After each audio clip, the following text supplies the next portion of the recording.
Hello dear students. आज आम सप्तम श्रेणी बही प्रथम अध्याय आम चारिपटे बड़ संख्या विषय पढ़ा। तो गत भिडियो मु 1 लक्ष प्रकार विहन विषय पढ़ाई बुझाई। तो 1 लक्ष विषय गोटे स्टोरी देता स्टोरी विषय पढ़ी आ तले दिटा कठोर संरचना करते बाद 1 लक्ष पर्यंत केमती पहुँचा 1 लक्ष कौन लिखा ता बाबद पढ़ी। एसबू आम काली पढ़ी सारी अच्छा। तो आज आम पढ़ा निजे करी देख।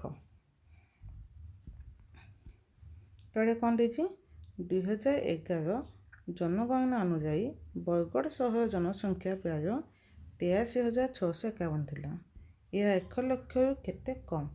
तो या आम समाधान केमती करबा। तो कौन लिखा बरगढ़ सहर जनसंख्या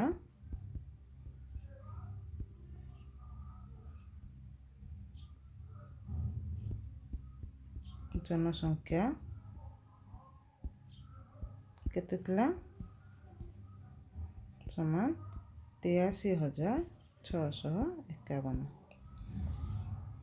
ताले एहा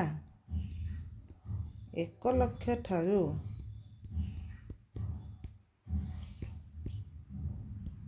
कम थिबा लोक संख्या संख्या लिखा 1 लक्ष माइनस 83,651।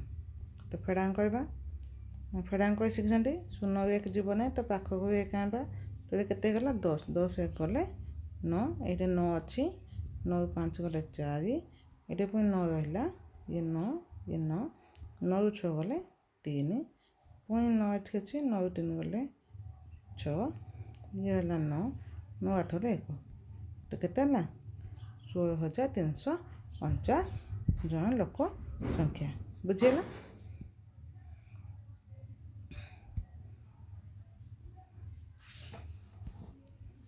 ठीक से भाई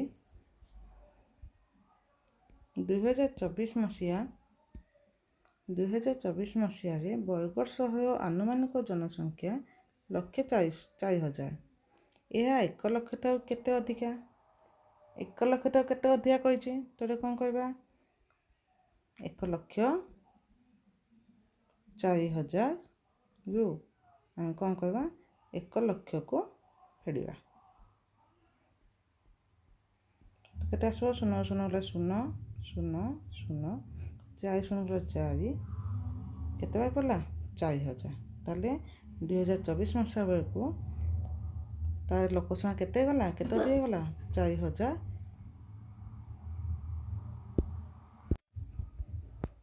तो ये हम केते पाइले 4,000 पाइले।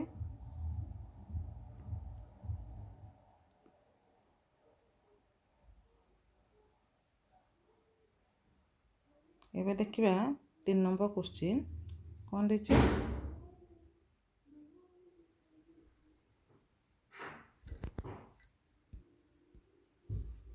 ये केते पाइतले लक्षे 1 नंबर क्वेश्चन केते पाइतले 1,83,651 पढ़ितले केते पाइतले ना 9 4 3 6 1 16,349। 2024 बेलू बरगढ़ आनुमानिक जनसंख्या केते बढ़ला 4,000 बढ़ला। तो 2001 ठारू 2024 पर्यंत बरगढ़ सहर जनसंख्या केते वृद्धि पाइला। तो 83,651 थिला केते बढ़ीगला लक्षे 4,000 होगला। तो बर्तमान केते संख्या बढ़ला तो कौन कह 1,04,000 रु 83,000 को फेड़देले आम जापर जे केते जनसंख्या वृद्धि होची। तो 1,04,000 फेड़ाण 83,651। तो ये आम 0 रोचे आम 4 रु 1 ना ये 10 10 पुणी 1 पड़ब पुणी एठु हे 9 पुणी एटी आसले एटा हे 10 तो एगुड़ा सब कटिगला ये है 10 10 1 गले 9 9 5 गले 4 9 6 गले 3 ये कटि केते गला 3 3 3 गले 0 ये है 10 10 8 गले 2 तो केते अधिक अछि 20,349 टंका सॉरी 20,349 जन लोक संख्या वृद्धि होई छंती केते 2011 2024 पर्यंत लोक संख्या वृद्धि होई अछंती ओके तापर देखिबा बड़ संख्या को बुझिबा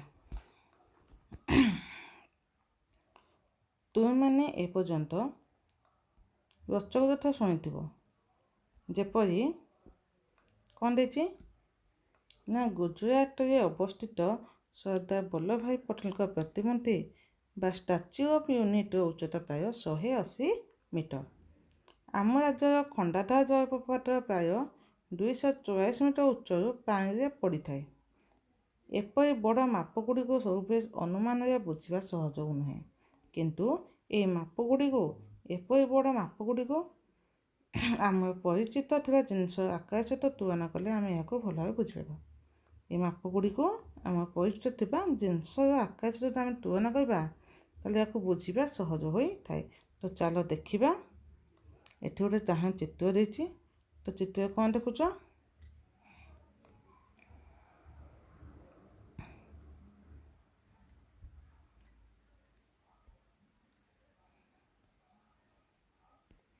चित्र गोटे खंभ देखुच ये खंभ कौन देछि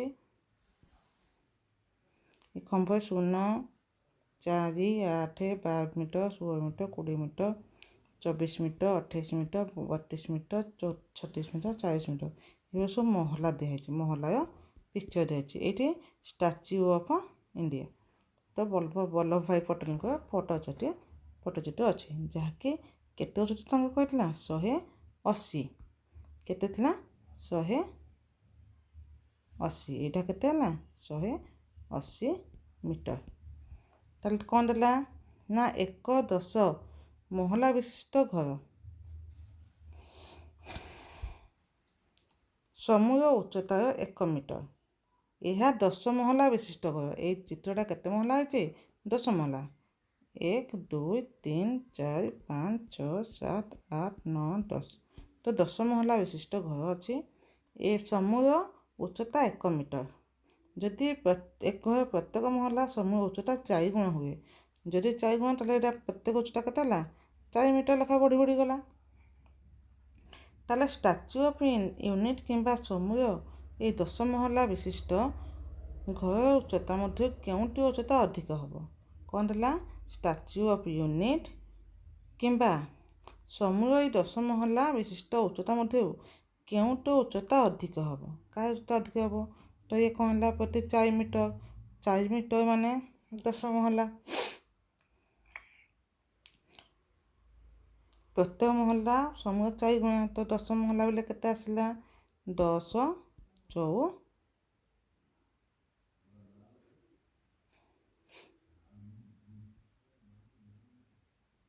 तो केते जाए गला 40 मीटर जाए गला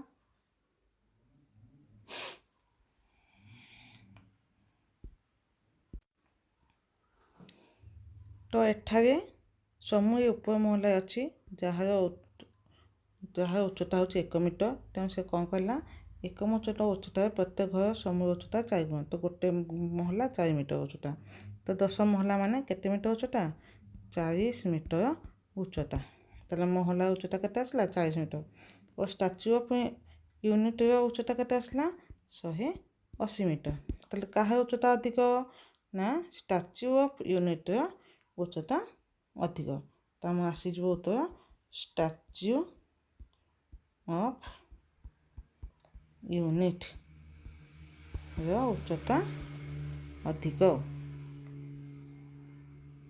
लिखले केते मीटर अधिक ना 180 मीटर माइनस 40 मीटर आम स्टैच्यू ऑफ यूनिट उच्चता को घर उच्चता को फेरदेवा तो केते आसला 140 मीटर अधिक अच्छे ठीक से भाई खंडाधार जलप्रपात ତାହେଲେ ଏଇଟା ଆଉ କ'ଣ ଦେଲା କୋଶ୍ଚିନ୍ ଆମେ ଜାଣିପାରିବା ଯେ ଷ୍ଟାଚ୍ୟୁ ଅଫ୍ ୟୁନିଟ୍ ଉଚ୍ଚତା ସେ ଘର ଉଚ୍ଚତା 4 ଗୁଣର ପାଖାପାଖି 4 ଗୁଣ 4 ଚଉ 16 4 ଗୁଣ ପାଖାପାଖି କି ନାହିଁ 180 ମିଟର ଅଛି ତ 4 ଗୁଣ ପାଖାପାଖି ସେ କହିଲା।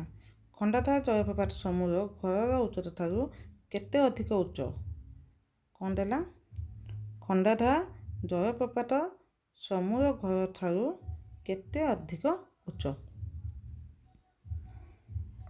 ଖଣ୍ଡାଧାର ଜଳପ୍ରପାତ କେତେ ହେଲା 244 ମିଟର। ସମୁଦ୍ର ଘର ଉଚ୍ଚତା ଠାରୁ କେତେ ଅଧିକା ତ 244 ମାଇନସ୍ 40 କେତେ ଆସିଲା 204 ମିଟର ଅଧିକ। ଏଇଟା କେତେ ଲେଖିବା 204 ମିଟର ଅଧିକ। ତାପରେ ସମୁଦ୍ର ଘର କେତେ ମହଲା ହେଲେ ଖଣ୍ଡାଧାର ଜଳପ୍ରପାତ ସହ ସମାନ ହେବ ତ 244ଟା କେତେ ଗୁଣା ହେଲେ ତା ସମୁଦ୍ର ଘର ସାଙ୍ଗେ ଜଳପ୍ରପାତ ସମାନ ହେବ। ତ ଆମେ କ'ଣ କହିବା ଏଠି 244 ଶୟନ 4 କହିବା କେତେ କହିବା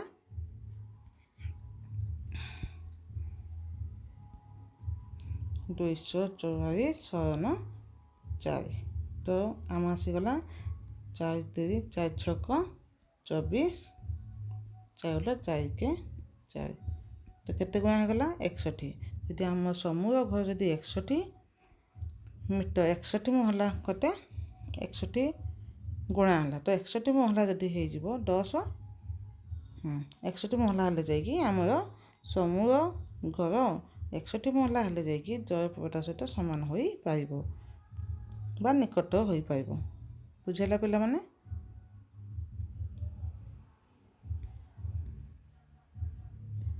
ଠିକ୍ ଅଛି ଆମେ ଏଇଠି ଭିଡ଼ିଓକୁ ଏଇଠି ସ୍ଥଗିତ କରିବା। ଏତିକି ମନେ ରଖ ନେକ୍ସଟ କ୍ଲାସ୍ ପାଇଁ ଆଉ ଗୋଟେ ଚାପ୍ଟର ଆଉ ଏଇ ଚାପ୍ଟର ଆଉ କେତେ ପୃଷ୍ଠା ପାଠ ପଢ଼ିବା। ଧନ୍ୟବାଦ।